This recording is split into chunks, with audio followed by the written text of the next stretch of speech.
right? And when we look for talented people, those are the types of talented people that we look for.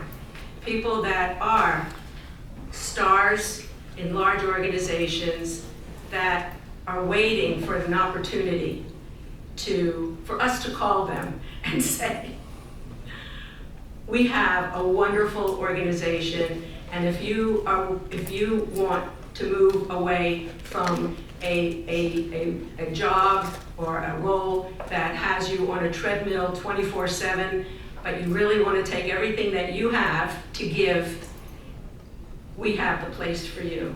And we've done that, right? I'm looking at Christy Ahern, who has just joined Silver Hill Hospital. Immaculata, several people that we have placed have come from high-powered organizations, and what they really want to do is work at Silver Hill. So if any of you are interested in that, there are search firms that do that. You know, very often if you work at a large for-profit, you're working with search firms that work in for-profit organizations. But there are search firms that really do dedicate themselves to mission-driven organizations and, seek them out. But one thing I would like to say is, if something like a Silver Hill organization comes across your desk, open that email, read it. It might change your life. Thank you, Marianne. All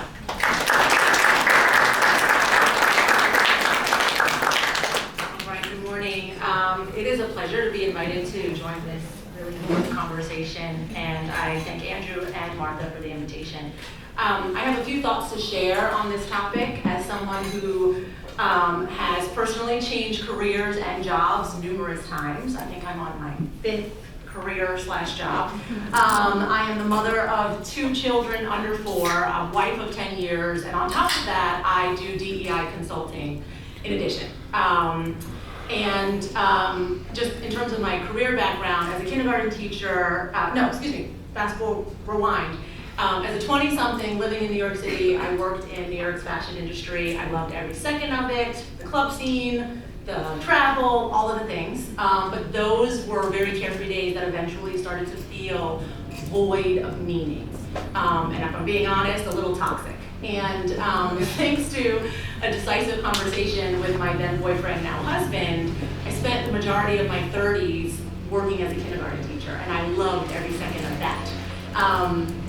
I also knew as a kindergarten teacher, I gave 110%. The energy I brought to my classroom was not sustainable both at work and at home. So I intentionally delayed the expansion of our family, right? And then I made a career change again. And I am now the Senior Administrator and Director of Equity and Inclusion, and I've been doing that for the last 6 years. And so, as a Black woman, I was raised with my own degree of privilege, but also some kind of disadvantages. And I feel very personally called, as my father would say, to do the work that I do. It is very much purpose-driven work, and I appreciate every step and misstep that I've taken in this process. And I was recently, I had the privilege of working with an executive coach this year, and I was in a conversation with her just the other day, and I was explaining to her that I feel like there's a lot changing at my school, administrators moving, et cetera, and I was telling her I feel like I am swimming in a sea of change, and I'm trying to find a buoy somewhere. And that buoy is me focusing on what is important, what matters most, and the things that are in my control, and trying to not be distracted by the chatter, which I can easily be distracted by the chatter. And when I think about this idea of work-life balance and navigating change, I think it's really important, like sometimes we can maybe set ourselves back and hold ourselves back by not really taking stock or inventory of what matters, right? We kind of are going through the motions. And when we can identify our priorities, that's like our buoy. Like that's the thing we can hold on to while everything else is moving all around us. And my priority is my family. Their well-being is paramount for me. I'm always thinking about how I can contribute to that well-being. And in large part, I do the work that I do because I am trying to create the world that I want my children to inherit. I want your children to inherit. And the work that I do is about making sure that young people have and experience a deep sense of belonging, as was referenced. And I also want them to have mutual respect for one another, right? And when I think about, we recently hosted Charles Lowell, I don't know if anyone's familiar with him. He wrote the book, The Art of Community. We recently had him at St. Luke's. And he offered some kind of really unsettling statistics, and it reinforces much of what has already been said this morning. He offered that 79% of young people between the ages of 18 and 24 report feeling lonely and lacking the skill to connect. He also shared that only 59% of Americans feel that they have a best friend, while 12% of Americans feel that they have no close friends at all. And then I also recently read in a Harvard Business Review article that 1 in 5 Americans are suffering from chronic loneliness. And I think the remedy for that is in part, as was referenced this morning, is a reconnection and this idea of belonging, right?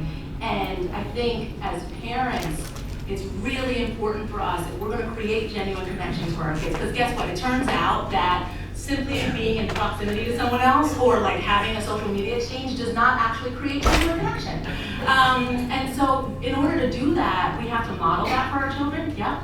And I think it's really important that we take stock of how we're choosing to live our life, because our children are watching, they are great imitators, as the quote would say. And so the last thing I want to say is that in choosing and thinking about our work-life balance choices and the impact it has on our children, right? I think it's important to recognize that we can only see things as we are. It's a quote that I embody in my work, right? And the purpose, the priorities we set, our children take stock of that, and we are asking them, I know a number of folks who are thinking about, do I choose independent school, public school, what are the choices I'm making? And I think it's really important for us to all to really think about those priorities and think about what is best for our family, what is best for us, and maybe it's not the C-suite anymore, right? Maybe there is a moment to change, and maybe that gives us more time with our families. And so with that, I Thank you.